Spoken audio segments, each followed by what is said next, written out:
चरण की 14 लोकसभा सीटों के लिए 20 मई को मतदान होना है। 5वें चरण में 14 सीटों पर 144 प्रत्याशी मैदान में हैं। मोहनलालगंज, लखनऊ, रायबरेली में आज प्रचार प्रसार थम जाएगा। अमेठी, जालौन, झांसी, हमीरपुर में भी आज प्रचार प्रसार का अंतिम दिन है। बांदा, फतेहपुर, कौशाम्बी, बाराबंकी में भी आज प्रचार प्रसार का आखिरी दिन है। वहीं फैजाबाद, गोंडा, कैसरगंज में भी आज प्रचार प्रसार थम जाएगा। तो आज शाम 6 बजे 5वें चरण की सीटों पर प्रचार प्रसार थम जाएगा। देखिए, 4 चरणों का मतदान संपन्न हो चुका है। 5वें चरण की बात की जाए तो 20 मई को मतदान हो रहा है, जिसके लिए आज प्रचार प्रसार का आखिरी दिन है और सभी दिग्गज नेता प्रचार प्रसार में लगातार जुटे हुए हैं। राजनीतिक दल लगातार जनता के बीच में जाकर जनता से वोट की अपील भी कर रहे हैं। तो वहीं 5वें चरण की बात की जाए तो यूपी में 14 लोकसभा सीटों पर 20 मई को मतदान हो रहा है और इसमें बताया जा रहा है कि कई दिग्गज मैदान में हैं, जिनकी साख दांव पर लगी हुई है। तो 5वें चरण में 14 लोकसभा सीटों पर 144 प्रत्याशी मैदान में हैं। मोहनलालगंज, लखनऊ, रायबरेली में भी आज प्रचार प्रसार थम जाएगा। अमेठी, जालौन, झांसी, हमीरपुर में भी आज प्रचार प्रसार का आखिरी दिन है। वहीं देखिए, राजनाथ, राहुल और स्मृति ईरानी मैदान में हैं। तो कई दिग्गज नेता 5वें चरण के मैदान में हैं और लगातार प्रचार प्रसार भी किया जा रहा है। सभी राजनीतिक दल जनता के बीच में जाकर जनता से वोट की अपील भी कर रहे हैं।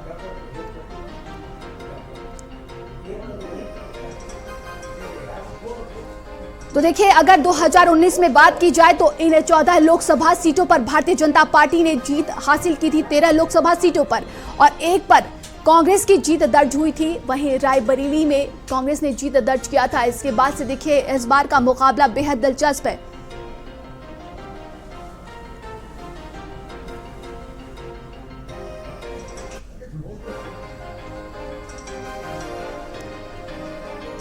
और ज्यादा जानकारी के साथ सहयोगी हमारे साथ जुड़ गए हैं। आज प्रचार प्रसार का देखिए आखिरी दिन है।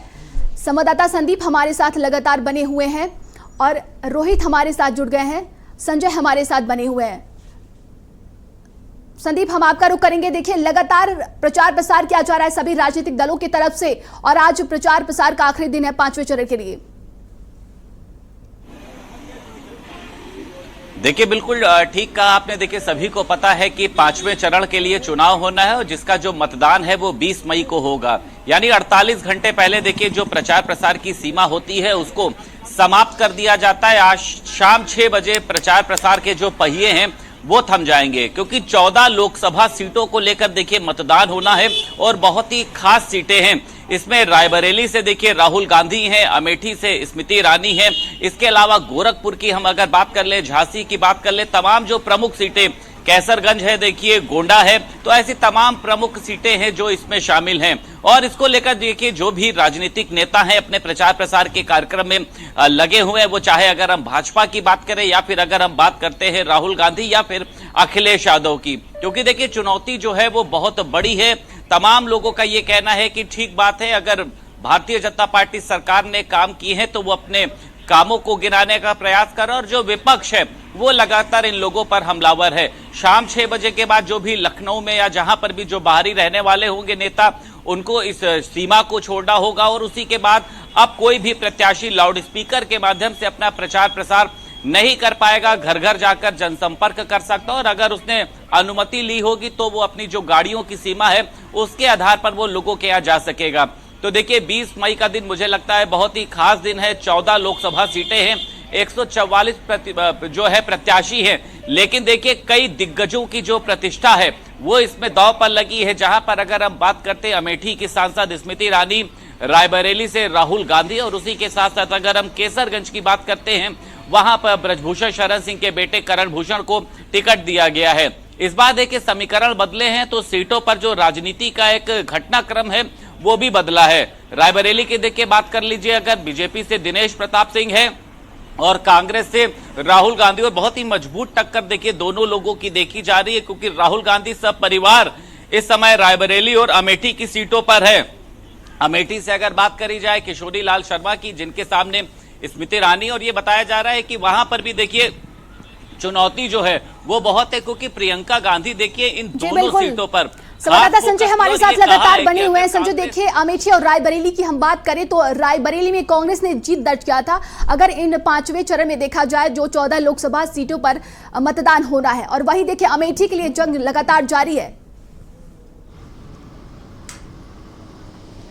बिल्कुल, अमेठी को लेकर के लगातार जंग जारी है और दोनों ही दलों की तरफ से पूरी जो तैयारियां हैं वो कंप्लीट की गई थी और हर एक हमले का जवाब जो सत्ता पक्ष हो या प्रतिपक्ष हो, दोनों तरफ से एक दूसरे को दिया जा रहा है। कल एक बड़ी रैली इंडिया गठबंधन के नेताओं ने की, चाहे राहुल गांधी हो या अखिलेश यादव हो, और बड़ी रैली के जरिए स्थानीय जो उम्मीदवार हैं उनको घेरते हुए नजर भी आए। लेकिन अमित शाह ने रायबरेली में एक संयुक्त रैली करी जिसमें रायबरेली की बात कर रही है, अमेठी की बात कर लें, दोनों ही कैंडिडेट शामिल हुए और मनोज पांडे जो समाजवादी पार्टी के में जो विधायक हैं और पूर्व मंत्री रहे और बड़े कद्दावर नेता रहे, उन्होंने बीजेपी का दामन थामा और अमित शाह ने उन्हें जिम्मेदारी भी सौंपी है कि अब रायबरेली जिताने की जिम्मेदारी मनोज पांडे के कंधे पर डाली गई है। तो दोनों तरफ से चुनौतियां एक दूसरे को पेश की जा रही है। आज चुनाव प्रचार जो है वो थम जाएगा, लेकिन उसके पहले अमित शाह एक बार फिर से अंतिम समय पर चोट करने का प्रयास करेंगे। रोड शो है उनका 3 बजे से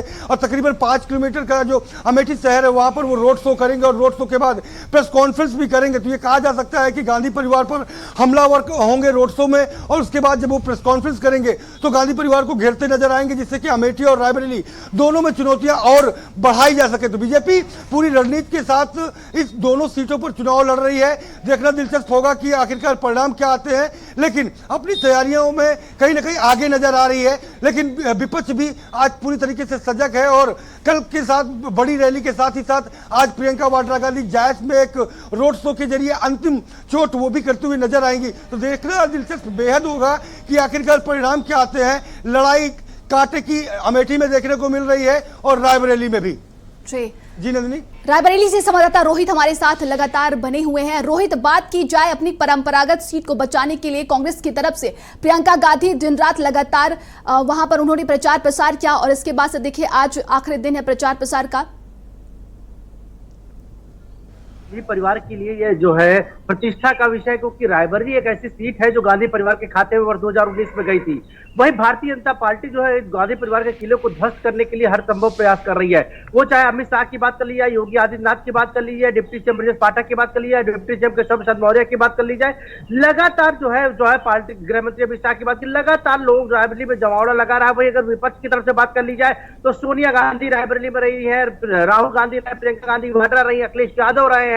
तो कहीं ना कहीं विपक्ष भी लगातार, चाहे छत्तीसगढ़ के पूर्व सीएम रहे हो, तेलंगाना के सीएम रहे हो, तो लगातार विपक्ष भी पूरी तरह से पूरी ताकत से जोर शोर से प्रचार कर रहा है ताकि किसी भी तरह से ये गांधी परिवार की झोली में सीट रहे। इसलिए गांधी परिवार पूरी तरह से प्रचार जो है पूरी तरह से अहमियत उस पर डाले हुए। वहीं दूसरा बीजेपी सीट को छीनने के लिए हर संभव प्रयास कर रही है। इसके तहत जो समाजवादी पार्टी के विधायक रहे मनोज कुमार पांडे, उनको भी कल अमित शाह ने मंच से उनको पार्टी बीजेपी पार्टी में ज्वाइन करा लिया है। तो कहीं ना कहीं दोनों पार्टियां हर संभव प्रयास कर रही है कि इस तरह से जो है दोनों को मात दी जा सके। तो दोनों पार्टी यहाँ पे बहुत पूरी मजबूती से चुनाव लड़ रही है। अगर बात की कांग्रेस से राहुल गांधी चुनावी मैदान में, भारतीय जनता पार्टी से जो उत्तर प्रदेश सरकार के मंत्री दिनेश प्रताप सिंह चुनावी मैदान में है। तो दोनों में कड़ी टक्कर देखी जा रही है। वहीं अगर आज के शेड्यूल की बात कर ली है तो आज जो है बीजेपी की तरफ से जो है रोड शो किया जाएगा, जिसमें जो है बीजेपी नेत्री हेमा मालिनी, अपर्णा यादव समेत अन्य लोग भी इस रोड शो में शामिल होंगे। वहीं कांग्रेस की तरफ से बात की तो कांग्रेस की तरफ से अभी तक कांग्रेस की सूची नहीं आई है, लेकिन कांग्रेस की तरफ से अभी जो है छत्तीसगढ़ के पूर्व सीएम जो है भूपेश बघेल भी रायबरेली में मौजूद है, अन्य नेता भी रायबरेली में मौजूद है। लगातार कार्यक्रम किए जा रहे हैं। तो आज चुनाव प्रचार का आखिरी दिन है, शाम 5 बजे से चुनाव प्रचार थम जाएगा। तो उसके पहले जो है दोनों राजनीतिक दल जो है पूरी जोर शोर से जो है प्रचार प्रसार करने के लिए जनता तक अपनी बातें पहुंचाने तक जो है पूरी तरह से जो है प्रचार प्रसार करेंगे। तो कहीं ना कहीं रायबरेली जो है सीट काफी अहम मानी जाती है और रायबरेली सीट की चर्चा सिर्फ प्रदेश में ही नहीं बल्कि पूरे देश में हो रही है, क्योंकि यहाँ से राहुल गांधी चुनावी मैदान में, और कल जिस तरह से सोनिया गांधी ने मंच से जो है भावुक भाषण दिया है, उन्होंने कहा है कि अपने बेटे को मैं आपको सौंप रही हूँ, तो आप इसका ख्याल रखिएगा, ये भी आपका ख्याल रखेगा। तो कहीं ना कहीं इस तरह के इमोशनल भाषण कितना जनता में इफेक्ट डालेंगे, ये भी एक बड़ा सवाल है, क्योंकि 20 मई को यहाँ पे मतदान होना है और 4 जून को मतदान का परिणाम आना है। तो 4 जून को किसके जीत का सेहरा किसके स्तर पर होगा, एक बड़ा सवाल है। लेकिन गांधी परिवार लगातार जो है जो चुनाव को उसको हल्के में नहीं ले रहा, बकायदा लगातार जो है यहाँ पर प्रियंका गांधी वाड्रा लगातार डेरा डाले हुए लगातार चुनावी प्रचार प्रसार कर रही है। वही बीजेपी भी लगातार चुनावी प्रचार प्रसार कर रही है। 2 बार जो है यहाँ पर गृह मंत्री अमित शाह जनसभा कर चुके हैं, वही डिप्टी सीएम 2 बार आ चुके हैं, वो चाहे ब्रजेश पाठक की बात कर लीजिए, केशव प्रसाद मौर्य की बात कर ली जाए, या फिर सीएम की बात करें, सीएम ने भी जनसभा को संबोधित किया है। तो लगातार दोनों पार्टियां जो आजमाइश कर रही है कि किस तरह से इस सीट पर भारतीय जनता पार्टी का कब्जा हो, वही कांग्रेस इस सीट को अपने पाले में रखने के लिए हर संभव प्रयास कर रही है। तो दोनों पार्टियों के भी देखा जाए, दोनों पार्टियां जोर आजमाइश करती हुई देखी जा रही है। जी बिल्कुल, बांदा से संवाददाता नरेंद्र हमारे साथ जुड़ गए हैं। नरेंद्र, देखिए लगातार प्रचार प्रसार किया जा रहा है 5वें चरण के लिए और आज आखिरी दिन है। बांदा में क्या कुछ सियासी माहौल है? देखिए, केवल बांदा में ही नहीं, बुंदेलखंड की जो 7 जिले हैं और 4 लोकसभा सीटें हैं, वहां पर भी आज कई जो नेता हैं वो यहां पर विजिट कर रहे हैं। बांदा में अमित शाह रहेंगे और इसके अलावा झांसी के ललितपुर में भी अमित शाह की एक चुनावी रैली है। इसके बाद वो यहाँ से रायबरेली या अमेठी पहुंचेंगे। आपको बताएं कि यहाँ पर जो मुकाबला है ये सारी वो सीटें हैं जहाँ पर बीजेपी लंबे समय से डोमिनेटिंग रही है। 2014 का या 2019 का लोकसभा चुनाव हो, अच्छी खासी जो जीत है वो मजबूत जीत यहाँ पर बीजेपी ने हासिल की है। लेकिन इस बार जो इंडिया गठबंधन के प्रत्याशी हैं वो यहाँ पर चुनौतियां देते हुए नजर आ रहे हैं। बड़ी चुनौती यहाँ पर बीजेपी को मिल रही है, क्योंकि जो समीकरण हैं, जो जातिगत समीकरण हैं, वो हैरान करने वाले इसलिए हैं कि अब की बार जो इंडिया गठबंधन के प्रत्याशी हैं वो उसी बिरादरी से उतारे गए, उसी जाति से उतारे गए हैं। यहाँ पर सभी लोकसभा सीटों में जो कभी बीजेपी का परंपरागत वोटर माना जाता है। तो ऐसे में बड़ी चुनौतियाँ यहाँ पर हैं। आज शाम को जो 5वें चरण का चुनाव प्रचार है वो थम जाएगा। उसके बाद 24 घंटे के बाद जो मतदान है वो होना है। तो उसको लेकर आज जो गर्मा गर्मी है वो काफ़ी देखी जा रही है चुनावी मैदान में। यहाँ पर अगर बात करें बांदा से, तो यहाँ पर कृष्णा पटेल समाजवादी पार्टी की उम्मीदवार हैं और दूसरी तरफ बीजेपी के उम्मीदवार बनाए गए हैं दूसरी बार आर.के. सिंह पटेल, जो मौजूदा बीजेपी के सांसद भी हैं यहाँ से, और मयंक द्विवेदी बहुजन समाज पार्टी से प्रत्याशी हैं। ये यहाँ पर देखना दिलचस्प होगा कि करीब 3.5 लाख के आसपास ब्राह्मण वोट है, उसमें बीएसपी ने टिकट दिया है एक ब्राह्मण कैंडिडेट को। तो ऐसे में जो बीजेपी का परंपरागत वोटर माना जाता है ब्राह्मण, उसकी जो कोर वोट है उसमें सेंध लगना लाजमी है। तो इन सब चीज़ों को देखते हुए ये बिखराव को रोकने के लिए आज कोशिश रहेगी अमित शाह की कि वो यहाँ पर जो चुनावी जनसभा होनी है उसमें पूरा प्रयास करें कि जो बिखराव है वो देखने को ना मिले, क्योंकि अगर बिखराव होता है तो निश्चित तौर पर जो बीजेपी की मुश्किलें हैं वो बढ़ती हैं, चुनौतियाँ बढ़ती हैं ज़मीनी तौर पर, और जो वोटर है उसको थामे रहना एक बड़ी जिम्मेदारी बीजेपी के नेताओं के लिए यहाँ पर है। क्योंकि विपक्ष में चाहे वो बसपा हो या फिर समाजवादी पार्टी की कैंडिडेट कृष्णा पटेल हो, वो यहाँ पर अपना जो सेंध है वो बीजेपी के कोर वोट में लगाती हुई नजर आ रही है। जी बिल्कुल, संदीप हमारे साथ लगातार बने हुए। संदीप, लखनऊ की बात की जाए तो देखिए एनडीए की तरफ से और इंडिया गठबंधन की तरफ से लगातार प्रचार प्रसार किया गया। कल अखिलेश यादव ने यहाँ पर रोड शो किया। क्या कुछ इस बार का सियासी माहौल यहाँ पर नजर आ रहा है?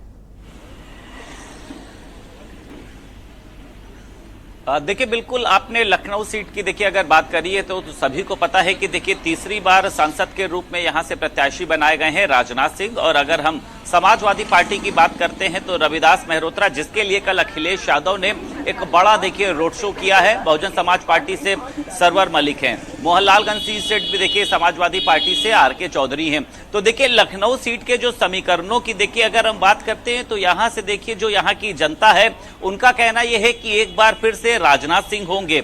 हालांकि अब देखिए जनता जनार्दन ये तय करेगी, लेकिन जो यहाँ के समीकरणों की देखिए बात करी, क्योंकि राजनाथ सिंह देखिए बेहद लोकप्रिय हैं, वो चाहे व्यापारियों की बात करी जाए यहाँ पर, वो चाहे सभी समाजों को देखिए वो साधते हुए नजर आते हैं। चाहे सिख समुदाय हो, चाहे मुस्लिम समुदाय हो, तमाम लोगों के यहाँ पहुंचना, उनसे मुलाकात करना, तो ये राजनाथ सिंह को मुझे लगता है कि तमाम अन्य नेताओं से अलग बनाता है। तो यहाँ के देखिए समीकरण जो हैं वो राजनाथ सिंह की तरफ ज्यादा जाते हुए दिखाई देते हैं। हालांकि रविदास मेहरोत्रा का भी ये कहना है कि इस बार जनता जो है वो मुझे जिताने जा रही, क्योंकि कल देखिए जिस तरीके से रोड शो हुआ, इसके पहले राजनाथ सिंह के रोड शो में मुख्यमंत्री योगी आदित्यनाथ, दोनों डिप्टी सीएम, तमाम लोग शामिल हुए। तो उत्तराखंड के मुख्यमंत्री भी यहां पर पहुंचे थे। तो इस बार का भी देखिए जो कल का रोड शो था, मतलब समाजवादी पार्टी के कार्यकर्ताओं की भीड़ देखिए बेहद ही ज्यादा थी। केडी सिंह बाबू स्टेडियम से ये पूरा रोड शो शुरू हुआ। तो तमाम देखिए जो मुख्य नेता हैं वो अपने प्रत्याशियों के लिए चुनाव प्रचार प्रसार में लगे हुए। लेकिन हाँ देखिए भारतीय जनता पार्टी के पास खोने के लिए बहुत कुछ है, क्योंकि अब देखिए जो 5वें चरण का मतदान है उसमें रायबरेली है, जहां पर भारतीय जनता पार्टी जो है वो चुनाव नहीं जीत पाई थी। विपक्ष के पास खोने के लिए कुछ नहीं है, क्योंकि विपक्ष की देखिए सीटें भी बहुत कम थी, और अगर विपक्ष कुछ सीटें आ जाती है जैसा कि लोग कह रहे हैं, क्योंकि विपक्ष तो ये कह रहा है कि 80 में से सिर्फ 1 सीटों पर लड़ाई है, बाकी जो सीटें हैं वो विपक्ष का इंडिया गठबंधन जीत रहा है। अब देखिए चुनौती दोनों ओर से है, जहां बड़े बड़े प्रत्याशियों की ये कह सकता है कि किस्मत जो है वो 20 मई को तय होगी। आप समझ सकती हैं कि स्मृति ईरानी जो दूसरी बार सांसद हैं, राहुल गांधी जो रायबरेली गोंडा से संवाददाता राजेश हमारे साथ जुड़ गए। राजेश, देखिए आज प्रचार प्रसार का आखिरी दिन है, गोंडा में क्या कुछ माहौल दिखाई दे रहा है? गोंडा में चूंकि 5वें चरण में चुनाव होना है, गोंडा और कैसरगंज 2 लोकसभा सीटें हैं यहाँ पर, और आज जो चुनाव प्रचार है वो शाम को 5 बजे थम भी जाएगा। और इससे पहले आज ही इंडिया गठबंधन के प्रत्याशी के समर्थन में यहाँ पर एक रोड शो भी होना है, जिसको जो रोड शो करेंगी आकर के डिंपल यादव, क्योंकि 11:30 बजे उनका प्रोग्राम लगा हुआ है, और 11:30 बजे उनका हेलीकॉप्टर जो है वो यहाँ पे पुलिस लाइन में लैंड करेगा, और इसके बाद वो अंबेडकर चौराहे से होकर यानी सिविल लाइन से होकर के और इसके बाद बड़गांव तक पूरा रोड शो करेंगी। करीब 5 से 6 किलोमीटर की दूरी में उनका रोड शो रहने वाला है। क्योंकि गोंडा और कैसरगंज की अगर बात करें तो 2 जो लड़ाई देखी जा रही है वो खासतौर पे भारतीय जनता पार्टी और इंडिया गठबंधन के प्रत्याशी के तौर पर देखी जा रही है, और दोनों ही लड़ाई में 2 अनुभवहीन लोग हैं। उसका कारण ये है कि जो गोंडा से प्रत्याशी आई है बेनी प्रसाद वर्मा की पौत्री इंडिया गठबंधन से, उनके लिए भी ये पहला चुनाव है, और इसके अलावा जो करण भूषण सिंह जो चुनाव लड़ रहे हैं कैसरगंज से, उनके लिए भी पहला चुनाव है। दोनों के पास कोई अनुभव नहीं है, लेकिन दोनों लोग युवा हैं, और दोनों के अगेंस्ट में जो कैंडिडेट लड़ रहे हैं उसमें दोनों के पास काफी ज्यादा अनुभव है। क्योंकि चाहे कीर्तिवर्धन की बात की जाए तो अपने पिताजी की तर्ज पर वो तीसरी बार अगर यहाँ से चुनाव जीतते हैं तो उनकी हैट्रिक होगी, और 2 चुनाव ऑलरेडी पहले जीत चुके हैं। इससे पहले 2009 में उनको कीर्तिवर्धन सिंह को बेनी प्रसाद वर्मा ने ही यहाँ मात दी थी, और 2009 का चुनाव वो जीते थे। तो उसी को लेकर के यहाँ से बेनी प्रसाद वर्मा की पौत्री जो है श्रेया वर्मा, उनको यहाँ चुनाव लड़ाया जा रहा है। क्योंकि जातिगत समीकरणों की अगर बात करें तो कहीं ना कहीं कुर्मी वोट जो है, अनुसूचित जाति के जो वोट है वो कहीं ना कहीं गोंडा लोकसभा में ज्यादा है, और इसके अलावा कैसरगंज जो है वो मुस्लिम और ब्राह्मण जो बाहुल्य मतदाता है वहां पर ज्यादा है। तो ऐसी स्थिति में जो देखा जा रहा है कि दोनों की ओर बहुत कांटे की लड़ाई है इंडिया गठबंधन और भारतीय जनता पार्टी के बीच में। क्योंकि कैसरगंज में केवल 4 प्रत्याशी चुनाव लड़ रहे हैं और गोंडा में 8 प्रत्याशी चुनाव मैदान में हैं। इसके पहले की अगर हम बात करें 2014 की या 2019 की तो काफी प्रत्याशी हुआ करते थे, लेकिन अब की लड़ाई बहुत सीमित है। जो बहुजन समाज पार्टी है उसने दोनों जगह से ब्राह्मण कैंडिडेट को उतारा है, और इसके अलावा लड़ाई इसलिए जो कि ज्यादा देखी जा रही है कि उसका सबसे बड़ा कारण ये है कि जो भगत राम मिश्रा आए हैं उनको इंडिया गठबंधन ने अपना प्रत्याशी बनाया, क्योंकि यहाँ से दोनों आयातित प्रत्याशी हैं, चाहे हम बात कर लें गोंडा की और चाहे हम बात कर लें कैसरगंज की। क्योंकि कैसरगंज में जो प्रत्याशी आया वो भी आयातित है, बहराइच का है, यहाँ का नहीं रहने वाला है। गोंडा मतलब जो 5 विधानसभा सीटें पड़ती हैं वहां का नहीं है। इसी तरह से जो गोंडा में प्रत्याशी आया वो भी बाहर का है, बाराबंकी साइड का है, उसको यहाँ से लड़ाया गया है। तो दोनों के बीच में विकास पुरुष का नारा लेकर के बेनी प्रसाद वर्मा आए थे और 2009 में चुनाव जीत गए थे। 2024 में क्या माहौल रहने वाला है ये तो 20 तारीख को जब मतदान हो जाएगा इसके बाद पता चलेगा कि रुझान किस तरफ जाता है, और 4 तारीख को जब रिजल्ट आएगा। लेकिन जो आज का रोड शो है वो काफी बेहद अहम माना जा रहा है, क्योंकि डिंपल यादव यहाँ पर पहुंचेंगी। इसके बाद शहर का जो वोटर है उसका मूड कैसे वो चेंज करती है, किस तरह से अपने पाले में उनको लेकर के आती है, ये देखने वाली बात रहने वाली है। जी, तमाम जानकारी के लिए बहुत बहुत धन्यवाद आपका। तो देखिए 20 मई को 14 लोकसभा सीटों पर मतदान होना है यूपी में, और 5वें चरण के लिए देखिए आज से प्रचार प्रसार थम जाएगा। 4 चरणों का मतदान संपन्न हो चुका है और 5वें चरण के लिए कई सियासी दिग्गज नेता लगातार चुनावी प्रचार प्रसार में जुटे हुए हैं। सभी राजनीतिक दल एड़ी चोटी का जोर लगा रहे हैं, अपनी जीत के लिए जनता के बीच में जा रहे हैं और प्रचार प्रसार कर रहे हैं। संवाददाता नरेंद्र हमारे साथ बने हुए हैं। नरेंद्र, देखिए बात की जाए इंडिया और एनडीए गठबंधन के लिए तो लगातार प्रचार प्रसार तो क्या ही जा रहा है, लेकिन क्या कुछ अगर इन 14 लोकसभा सीटों की हम बात करते हैं तो इस बार की राह किसके लिए कितनी आसान दिख रही है?